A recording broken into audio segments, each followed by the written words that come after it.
Dibukain memang, dibukain tuh. Terus tadi siapa yang ke air? Ada. Saya juga sampai merinding. Suaranya dia lari. Assalamualaikum warahmatullahi wabarakatuh. Balik lagi dengan Fanny Project. Hari ini kita kedatangan seorang tamu apa ya? Narasumber tentunya. Sumber. Ya, saya Dikui dari Dikui Project, dan terima kasih sebelumnya kepada Fanny Project ya. Ya, benar. Fanny Project sudah memperkenankan saya bermain ke studio yang lumayan, Bukan studio bubuk. dibanding yang saya ini bagus yang ini tuh. Keren. Bagi kalian semua yang belum kenal Fanny ya, nanti harus subscribe ya, subscribe, like, dan komen juga ya teman-teman ya, biar kita semakin berkembang. Dan juga jangan lupa subscribe juga buat Fanny semua ya, channelnya apa? Dikui Project ya. Terima kasih. Dikui Project. Ya. Oke, jadi kenapa kita undang Dikui atau Dikui Project hari ini ke sini sebagai narasumber ya? Karena kita mau menanyakan hal-hal misteri apa, hal mistis apa yang pernah dia alami sewaktu menjalani kontennya gitu ya. Mungkin bisa diceritakan lagi project Ya, jadi saya itu pernah live streaming di salah satu platform yang ada di Indonesia tentunya, dan saya udah hampir 1 tahunan lah live streaming di sana. Terus ya banyak kisah atau kejadian yang saya alami, termasuk sesuatu yang benar-benar nggak bisa dilupain, momennya benar-benar dapet banget ya pada saat itu. Saya lebih ngebahas ke horor sih sebenarnya, walaupun kemarin agak melenceng sedikit ke pembahasan viral yang ada di Indonesia, tapi kita fokusnya ke horor gitu ya. Jadi ceritanya cerita pengalaman pribadi dulu aja ya. Oke. Nah,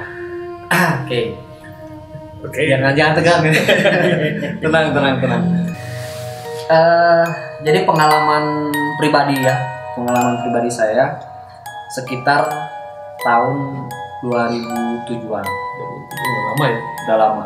Sekitar tahun 2007-an saya masih mengontrak di salah satu kontrakan yang ada di daerah Bandung Utara.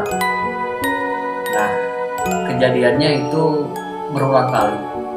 Awalnya ketika saya pulang jam 9 malam di rumah, waktu itu saya belum nikah, dan di rumah ada ibu saya dan adik saya. Nah, mereka udah tidur. Ketika jam 9 malam saya pulang, biasa sebelum saya masuk kamar, cuci tangan, cuci kaki, cuci muka, langsung pergi ke kamar.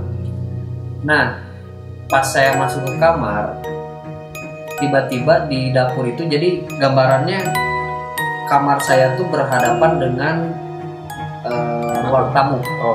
Dengan ruang tamu. Terus di pinggir ruang tamu ada pintu untuk masuk ke dapur. Nah, setelah masuk dapur, belok ke kanan itu langsung tangga dan pinggirnya toilet.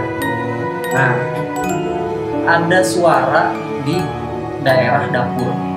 Suaranya kayak suara anak kecil,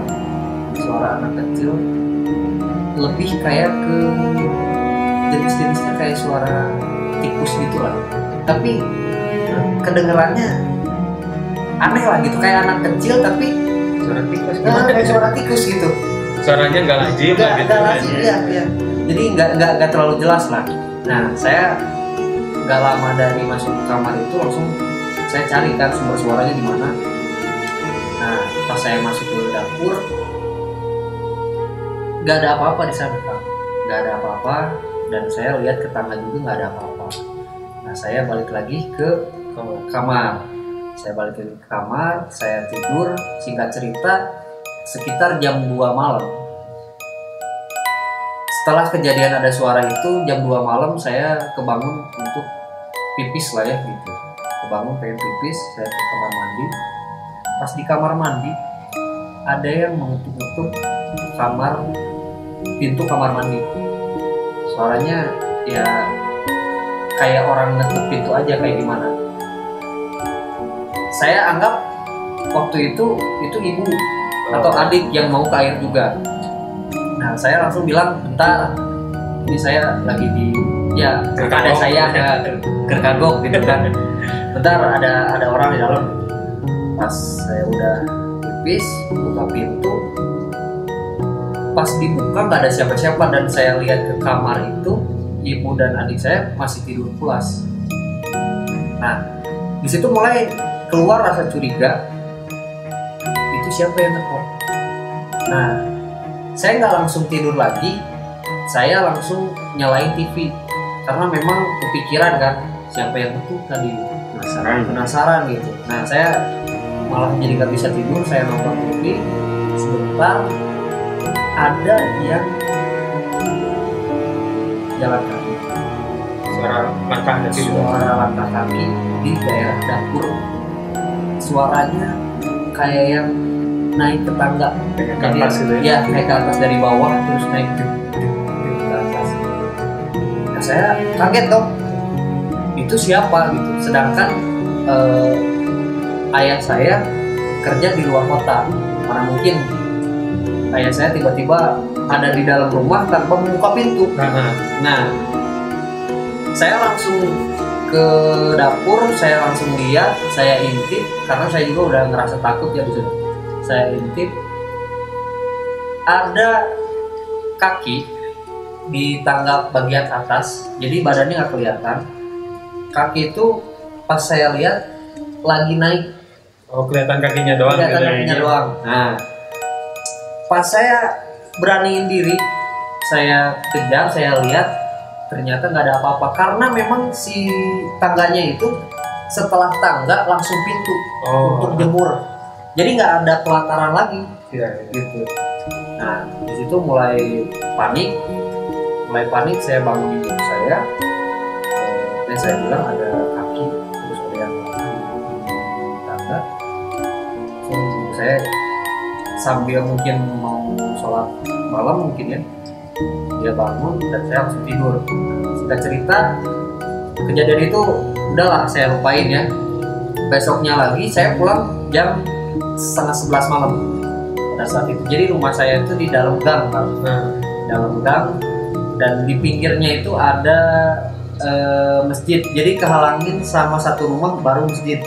Nah, saya pulang lewat situ. Jam 11 saya nggak langsung tidur, saya langsung nonton TV karena ya besoknya nggak ada kegiatan lah ya.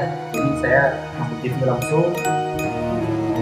Pada jam 12:30 gak terasa 12:30 saya ke air rencana untuk cuci tangan, kaki, muka, bersih, mau tidur gitu. Pas saya ke air ada yang ketok, terulang lagi lah ya. Terulang lagi, ada yang ngetuk lagi.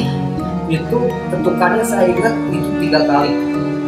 Seperti kayak yang pertama sebelumnya. Yang pertama cuma sekali, gitu. Nah yang kedua 3 kali. Nah saya langsung, oh ini mah si Mamang gitu kan. Saya buru-buru buka pintunya, ternyata nggak ada siapa-siapa. Udahlah, beresin dulu, saya keluar.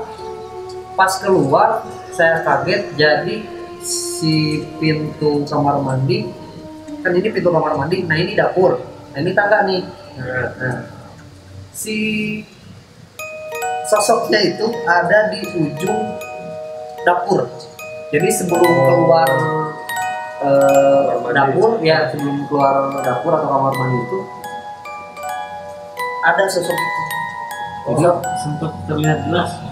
Kelihatan jelas sosoknya anak kecil, bukan sosok kaki yang terlihat di, kalau kaki yang terlihat di tangga itu yang kemarinnya kelihatannya kayak kaki orang dewasa. Nah ini sosoknya anak kecil, putih, badannya putih, tapi nggak botak kayak tuyul itu lah ya. Pucet gitu ya. Pucet. Mukanya pucat, badannya sepinggang saya sekarang lah, sekitar semeter setengah meter ya, ada 75 sentian lah segituan. Dia di pojokan sambil ngeliatin saya gitu. Saya kaget langsung lari ke ruang tamu kan, ruang tamu. Si anak kecil itu juga ikut lari. Jadi ada suara ngikutin belakang gitu. ikuti di belakang. Saya langsung masuk kamar, saya nggak berani buka pintu, saya paksain tidur kan susah ya. Ketika saya menghadap ke sini ya, ke sebelah tembok ya, sebelah kanan lah gitu ya, Nempel ke tembok ya nempel ke tembok, itu perasaan udah nggak bisa ini lagi lah, udah tegang, Campur aduk gitu ya. dia campur aduk. Dan apesnya pas ketika ngebalik badan, ada sosok putih kayak pocong di dekat lemari. Oh, bukan di sebelah tidur. Bukan, jadi lemari ini kasur. Jadi pas saya balik itu ada sosok putih, tapi kelihatannya sama pelipis mata, Oh iya. sama ujung mata. Oh, ada yang putih. Nah di situ udah nggak bisa tidur. Tiba-tiba ada yang ngetok, langsung ngebuka pintu. Saya kaget dong. Ya. Tiba-tiba buka pintu. Oh, kaget kan, langsung kaget. Ibu saya, kenapa belum tidur jam segini? Tiba-tiba kayak gitu. Enggak, mau tidur sekarang gitu kan. Campur aduk karena kok pas dibuka pintu, ibu saya nggak ngelihat sosok putih itu gitu, sosok pocong itu masih ada. Nah pas ketika ngebalik gini tuh kan ini, jadi sebelah saya di ini mata gitu. apa namanya, pintu. Nah si sosoknya di sini, jadi pas saya ngebalik ini nggak sempet ngebalik semua, segini kelihatan. Nah pintunya kan sebelah sini. Nah tiba-tiba ada yang ngetok, langsung duk. Saya kaget tuh, langsung pas ngebalik gitu, saya nggak langsung fokus ke si sosok pocong itu, langsung ke itu. Di situ aneh, kenapa tiba-tiba pas saya lihat lagi sosok itu udah nggak ada, Udah hilang gitu. udah hilang. Nah setelah itu saya ya nyuruh saya tidur, ibu saya lanjutin yang biasa, mungkin sholat malam, saya tidur lah. Nah besoknya ya, kita cerita besoknya, jadi ibu saya itu kerjanya sebagai perias pengantin. Di setiap malam itu sebelum dia merias, dia prepare dari jam 2 untuk membereskan peralatan ya untuk meriasnya. Kebesokannya tuh saya pulang jam 9:30 lah, jam 9, jam 9:30 pulang. Terus ya ibu saya bilang besok mama mau merias. Ya udah, saya langsung tidur, ya bersih-bersih tidur. Jam setengah dua saya kebangun karena ibu saya bangunin. Kak bangun, ya aku ini bantuin ngeberesin peralatan gitu kan, karena banyak peralatan yang harus dibawa, makeup gitu ya. ya sama baju-baju gitu. Saya lagi ngeberesin di ruang tamu, ibu saya ke dapur, mau keluar air dulu.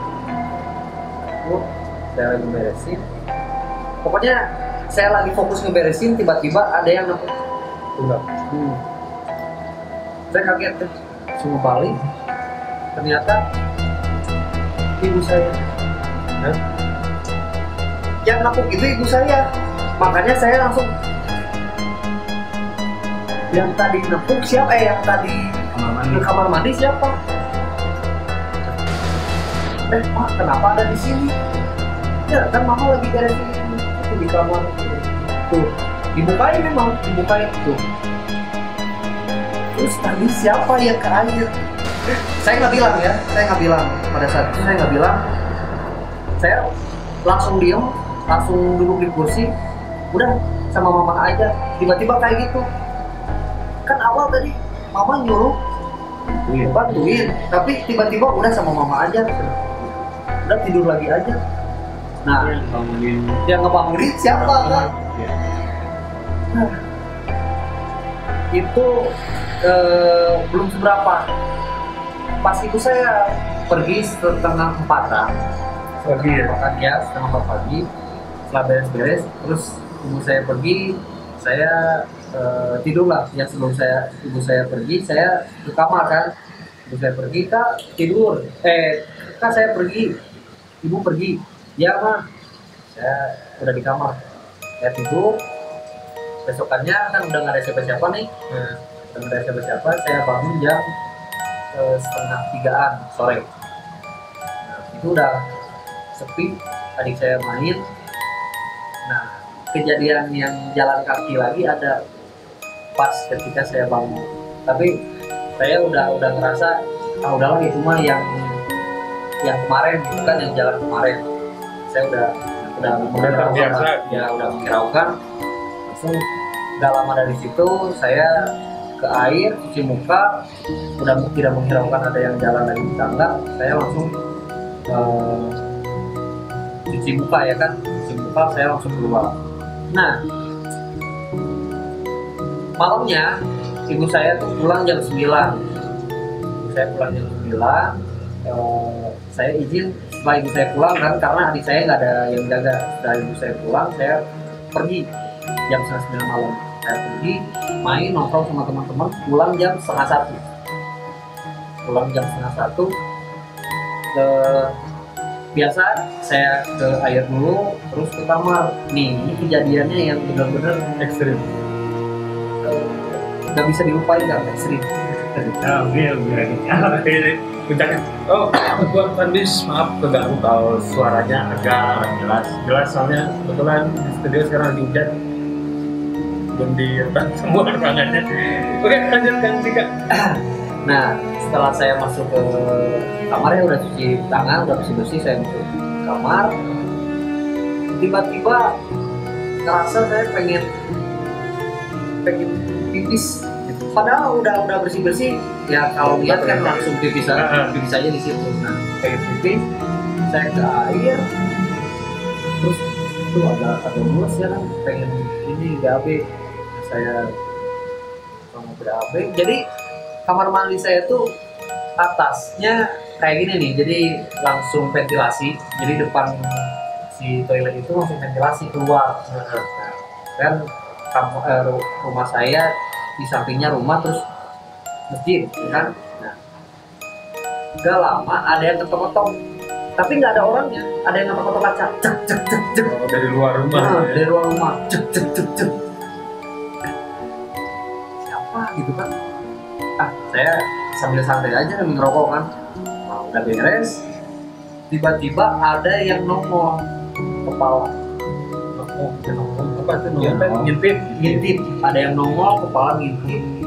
Saya kira itu ya ada orang yang jahat lah, dia mau jahil gitu.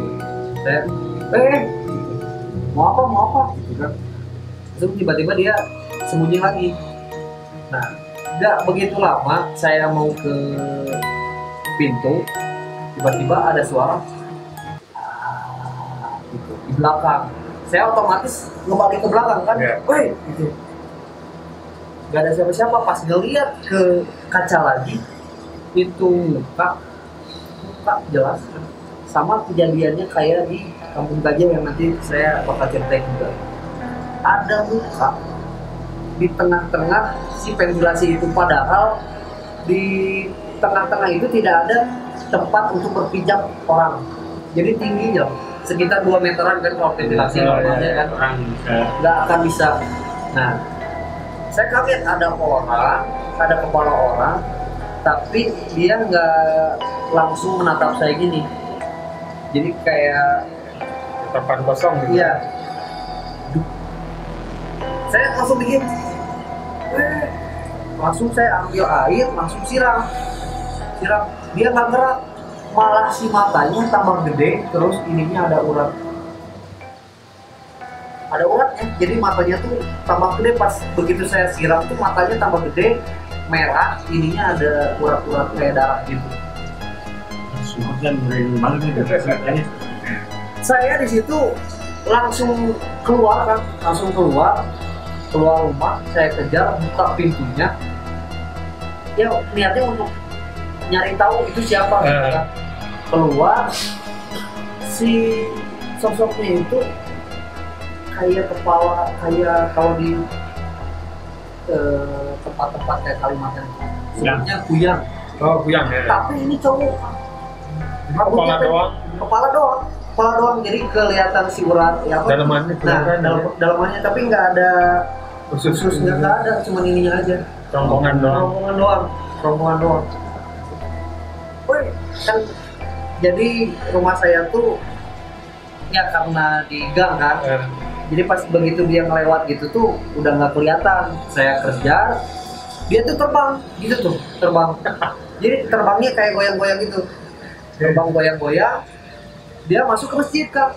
Dan Masuk ke masjid. kok masih ke masjid? Nah, saya juga agak kaget kok masuknya ke masjid gitu. Kalau boleh milih mah jangan masuk masjid lah, ke rumah yang satunya aja gitu kan, yang di pinggir rumah saya banget. Jadi masuknya ke masjid. Saya kejar lah karena penasaran. Saya kejar, saya buka gerbang masjid. Di depan percis depan gerbang masjid itu ada beduk, ada beduk. Tanpa ada senter, tanpa bawa senter, tanpa ada penerangan sama sekali, saya ngeraba-raba di dalam beduk. Takutnya masuk di situ, dicari nggak ada, karena udah emosi lah ya, udah emosi karena diganggu terus. Saya cari, dipegang-pegang gini nggak ada. Terus saya masuk ke ruangan untuk berwudu, toilet gitulah. Nah, jadi di belakang beduk itu langsung toilet. Jadi pintu utamanya di sebelah sini. Saya masuk ke dalam, karena gelap memang. Saya cari-cari nggak ada. Pas saya balik, sosok muka itu, sosok kepala itu ada di depan doang, di dekat beduk. Ada Gerbang keluar gitu ya. ada muka, saya kaget. Wajir. Jadi kayak mempermainkan gitulah. Saya kejar, dia suaranya kayak yang tadi saya bilang kayak gitu. Jelas pisan. Saya keluar, dia terbang masuk ke gang yang satunya. Nah, saya kejar ke gang satunya, tiba-tiba ada di belakang. Jadi pas begitu saya masuk ke gang, kan nggak ada ya. Saya cari nggak ada, saya balik lagi. Tadinya mau ke rumah. Pas balik ke rumah, tiba-tiba dari sini. Aja. Saya juga sampai merinding. Suaranya dia lari ke gang, berarti ngelewat rumah saya kan. Saya kejar juga, itu kencang kan. Dia larinya kencang, jadi kayak nggak Terbangnya kencang. Ya, terbangnya kencang. Dia terbang kencang, saya kejar. Nah, di pojokan itu tuh ada gang, ada 2 cabang, ada cabang ya kan. Ada yang satu ke sini ke kanan, ada yang ke kiri. Nah, yang ke kiri itu gang di antara rumah dan rumah, jadi sempit banget. Nah, si entah kuyang tak apa lah, si kuyang itu masuknya ke kiri. Nah, saya kejar juga. Saya kejar, itu kan gelap banget karena memang itu bukan jalan umum lah ya, bukan jalan umum. Saya kejar ke situ dan setelah saya kejar, jadi langsung berhadapan dengan kuburan warga, kuburan keluarga. Nggak ada kan, nggak ada sama sekali. Menghilang, saya balik lagi ke jalan yang tadi. Pas baru keluar dari gangnya, saya ngeliat ada kuntilanak bawa itu jaraknya memang agak jauh, yang nggak terlalu jauh lah, ada sekitar 1 meteran. Kuntilanak bawa bayi, dia terbang, terus dia pergi ke gang yang saya. Dia goyang-goyang juga, tiba-tiba belok di gang yang tadi saya cari si itu, belok di sini. Saya nggak mau kejar gitu karena udah ngerasa jiper duluan, udah ngerasa takut duluan, udah ngedon. Nah, pas di saat itu saya kan ya udahlah, nggak cerita. Saya masuk ke rumah, terus saya ceritain kepada ya mama, terus saya cari tahu ke warga yang ada di situ. Jadi memang saya bukan warga di situ asli. Nah, saya cari tahu, saya nyeritain cerita kejadian yang saya alami. Ternyata memang dulu di samping rumah saya itu pernah ada ibu yang meninggal dunia. Anaknya hidup, si ibunya meninggal. Jadi kan dulu mungkin bukan ke dokter, bukan ke bidan, tapi ke ke dukun anak itulah. Ya kalau di Sunda mah paragi ya. Nah, meninggal dunia kan. Nah, saya baru tahu itu setelah 2 harinya setelah kejadian itu. Ternyata memang ada ibu yang meninggal pas kita melahirkan. Cuman jawab pertanyaan saya, siapa Kuyang itu, sosok Kuyang. Nah itu yang belum saya ketahui sampai sekarang. Belum ada jawabannya. Iya. Nah pernah juga kan saya di waktu masih live streaming, mungkin yang maju lah ceritanya. Ya ini maju ya, itu udahlah saya udah lupain, dan kejadiannya memang tidak ada kejadian yang signifikan setelah kedua sosok itu muncul. Nah ini ada yang bilang itu juga awal mula dari berani ya. Ya betul banget. Pengalaman pertama. Ya pengalaman pertama yang benar-benar bikin mental saya tambah kuat. Nah ada juga cerita sama perihal kepala ini.